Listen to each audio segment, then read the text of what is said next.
Je suis venu pour parler donc de la laïcité, mais sous un angle un petit peu particulier qui je trouve sous-estimé, c'est la question du rôle de la connaissance, de la raison, dans justement le développement de la laïcité. Ce que je voudrais montrer, c'est que justement, souvent on réduit la laïcité à une question de séparation de l'Église et de l'État, mais que c'est en fait une problématique beaucoup plus vaste. C'est l'autonomie notamment de la science et de la connaissance à l'égard de tous les pouvoirs, et donc l'idée que c'est par la raison, la connaissance, qu'on peut arriver à un processus d'émancipation des citoyens. Je crois qu'il y a une mauvaise méthode. Il y a deux méthodes dans l'histoire, on voit bien l'histoire de la laïcité, on voit toujours ces deux méthodes s'affronter.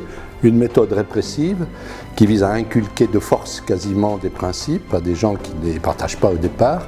Et ça, l'expérience prouve que les résultats ne sont pas à la hauteur des espérances, parce que quand les gens se sentent brimés ou humiliés, ils se ferment.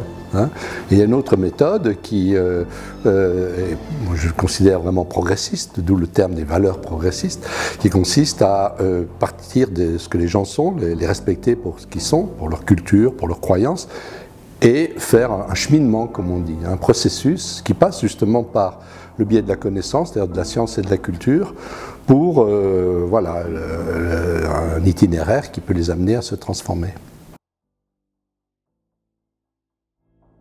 Pour moi, c'est une entreprise d'émancipation des personnes. C'est surtout sur ce mot que j'insiste, et moi-même d'ailleurs dans le travail que je fais, notamment en termes d'éducation populaire. Je n'essaie pas de transmettre voilà, un dogme ou une vérité, mais plutôt voilà, une manière d'être, qu'on appelle l'émancipation. L'autonomie de la volonté, comme on dit aussi parfois. Et ça renvoie aussi à toute une histoire de la pensée et de l'action républicaine. C'est aussi ce que je voudrais rappeler ce soir.